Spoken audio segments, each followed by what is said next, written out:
What's your name? Where were you born? How old are you? My name is Pete Powers, aka Peter Brandon Matos. I was born 1/31/77, Kingsbridge section of the Bronx. Tell me about what was it like growing up in the Bronx, in your home? What was it like? It was cool. I mean, Pops was a Rolling Stone.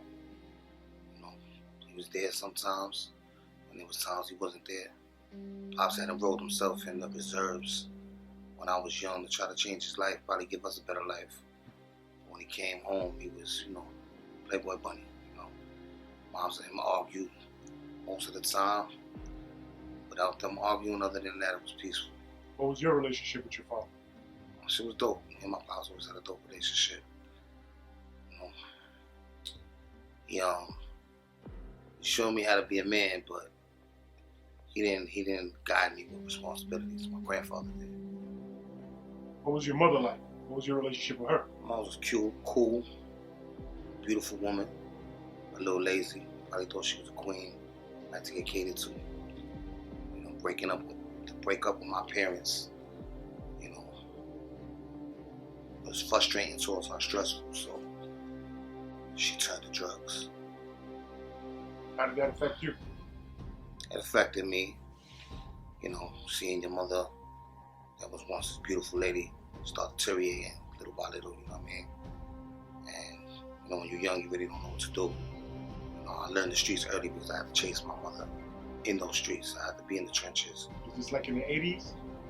This was early 90s. Early 90s. Early 90s, you know what I mean? But my mom's is cool now. She got a lot of help. I went through a lot with her. And times has changed now. She's still alive, thank God.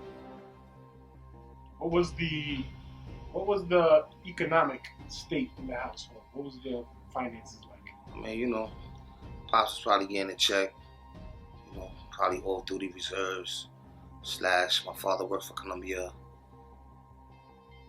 Pictures, actually, which was on 5th Avenue. It also merged with TriStar Pictures.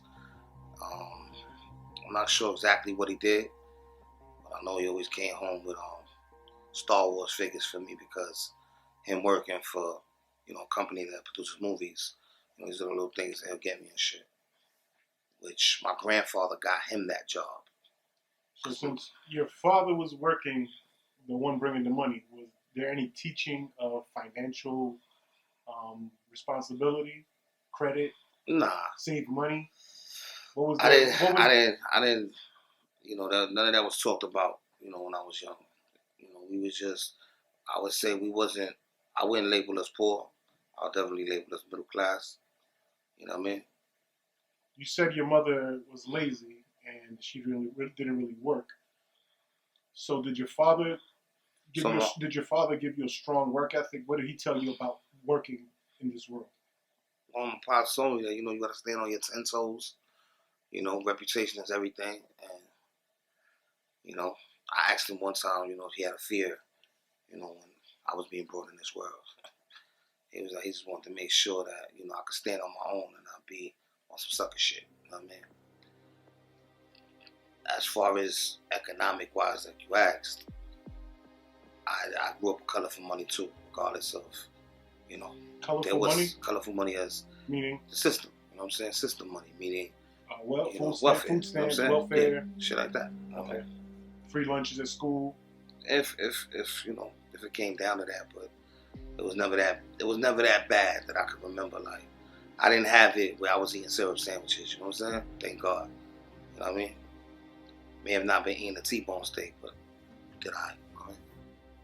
Do you have any siblings, brothers or sisters, and what's your relationship with them? I'm the only child from my mom's. My father, I got a brother and a sister. We just got reacquainted. You know what I'm saying? We actually are rekindling. You know what I'm saying? Did you guys grow up together? Or? Not really. You know what I'm saying? They're young. My brother's about 29. My sister gotta be maybe 30. You know what I'm saying? The reason for the split up was You know, Pops married another woman and committed adultery, you know what I'm saying, and lost out on that situation. And the woman decided to take the kids and make it difficult for my father to see them. How did your father doing all those things affect you? Like, how did you look at women after that? You know, when your father my father, in the beginning, my father's a stand-up dude. Number one, can't dog him, you know what I'm saying? Hard-working man, you know what I'm saying? Probably had a hand problem here and there, you know. Meaning he liked to put his hands on. You know, I've seen my father strike my mom's, you know, with a slap, you know, no close fist or nothing like that. But at the end of the day, I could have turned out like that, you know what I'm saying? But I didn't. And as far as my father, he changed, you know what I'm saying? He made you look at him a different way after that? You know, first I looked at him, you know, a little scary, like, slap my mom's, you know what I mean? But my mom's was a tough cookie. But like I said, his second marriage showed him the value of women, you know what I mean? And having a daughter, you know what I'm saying? Especially after me. You know, you don't want nobody to hit your daughter, you know what I mean? So, you grew up in the Bronx, correct? Yeah. What was your neighborhood like? My neighborhood was, it was mixed. Kingsbridge? Kingsbridge was mixed. Kingsbridge Road, Morris Avenue. What's the ethnicity? 27. What was the ethnicity makeup? I come from a building, 2718. Around the corner, we had Albanians, and we looked at Albanians as minorities, just like Puerto Ricans and Dominicans. We had Puerto Ricans, Albanians, we had Jamaicans, you know what I mean? And we had to share an area, and you already know what happens when you got to share an area. Each background, you know what I'm saying, wants to fend for their block, and it turned territorial. So, you know, drugs in the neighborhood were serious, you know what I mean? What years did you step out into the street and actually move around and see all this stuff for yourself? Well, I seen all this coming outside with Mom Dukes paying attention as a kid, but as I got to my teens, you know, I would say 15 years old, 14, I was out there, I got an experience. I hit the streets early because I had to make sure that my mother was good, you know what I'm saying? So, assuming the schools were the same as the neighborhood, what was it like growing up?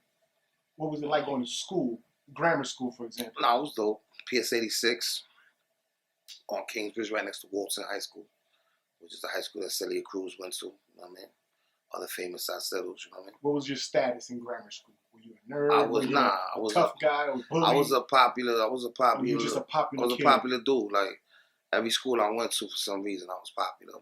How about my parents had me fresh. How about high school? High school, super popular, you know what I'm saying? Played football even for the Kennedy Knights. I didn't take football too serious because, you know, when you're a certain age, like you turn 15, 16, 17, you thinking money, you know what I mean? So like I said, that's when I put the football down. And did you pay attention in class, or were you just into the hustle? Nah. What kind of student were you? I was a get-by student. I wasn't gonna say I was, you know, when you start grade school, it's ABC, whatever the hell. I was always a C coming up, and then junior high school, I was mediocre, and then in high school, same shit. Always passed everything satisfactory. You know what I'm saying? One of them dudes. I knew what I was doing. I was, you know, I ain't like, you know, math. Who the hell like math? But I sure know how to count money. Did you graduate? To tell you the truth, I didn't graduate. GED? I left school at 11th grade and did everything else. You know what I'm saying? Okay. So you're a teenager now. What's your circle like when you're hanging out, your friends? How do they add or shape and make you who you are now? Because in the teenage years, that's when you start forming your opinion, you start making decisions as a man. How did the group around you decide? Because they say the 5 people around you and you'll see yourself in 5 years. So how did your close group in high school shape who you are now? Well, we were bad at school, you know. We always wanted to make a little game, you know what I mean? And we always had a little lucky 5, you know what I mean? Hang out with each other and do wild shit, a lot of mischief, you know what I'm saying? I was always a leader, so I couldn't see myself drowning or, you know, being like the next person. I was always the person that they would go get, you know what I'm saying?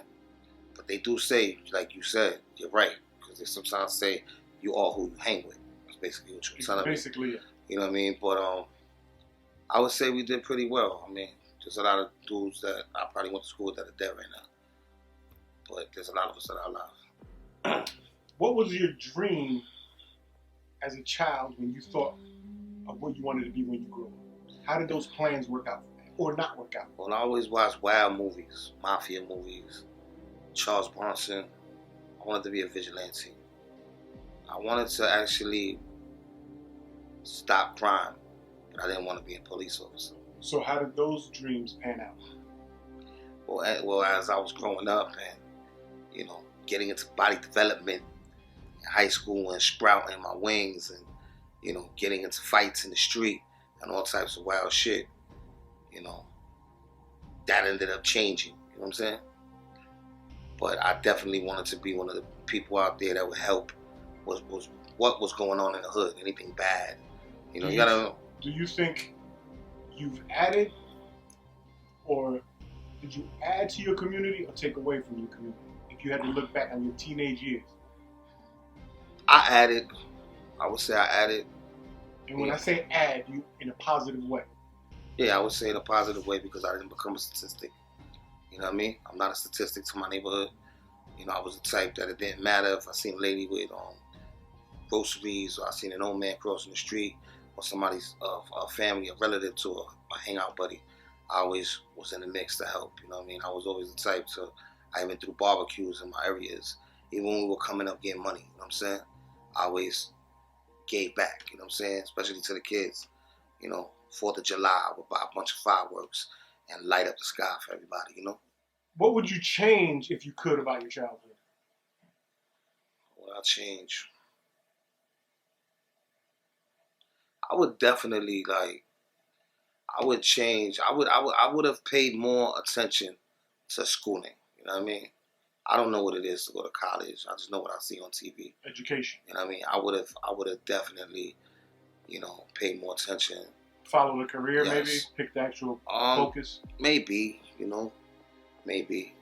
Or you just in general? But in general, you've missed out on the school I feel like there was things that I missed out on. You know what I mean? Because, you know, when you're coming up, you always think that you're missing out on something. And so you finally realize that you're not missing out on. You know, if you leave an area for a year or two and come back, you're going to see the same people in the same corner doing the same stuff. You know what I mean? What's a constant worry you had growing up that you felt helpless to resolve? Did you ever resolve that or come to letting it go as an adult? A constant worry. I had problems at a young age. I had real serious beef issues. Beef meaning street problems. You know what I'm saying? When we use the word beef, it's just problems with other neighborhoods. Maybe Okay, but that's my question. Let me change the question. As a child, you growing up, you can only do but so much. You're watching your family. Is there something that you saw in your neighborhood, specifically in your family, that you couldn't change that bothered you? And how did you get past it? Or did you fix that problem? I'm not saying like you going out and you have street beef. I'm talking about something that you couldn't control. You go into the street and you settle your beefs, win, lose, or draw. But as a child, when you're looking at your family, there's something that you can't do nothing about. Is there? Was there something you can't do? Well, I wish I could have pushed my mother to have a better future for us. You know what I mean?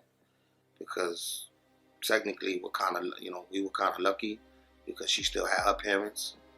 And like I said, my grandfather wasn't just a grandfather. He was also a role model. You know what I mean? So if I could have pushed my mother to, you know, be less lazy, you know what I'm saying? And get up and want to do shit. Like every other dude would want to see his mother working at a job and, you know, instead of, you know, just looking fly and then starting to use drugs, you know what I mean? I wish I could have just changed her life for her or did something that she would have never went down that path. So how did you get over it?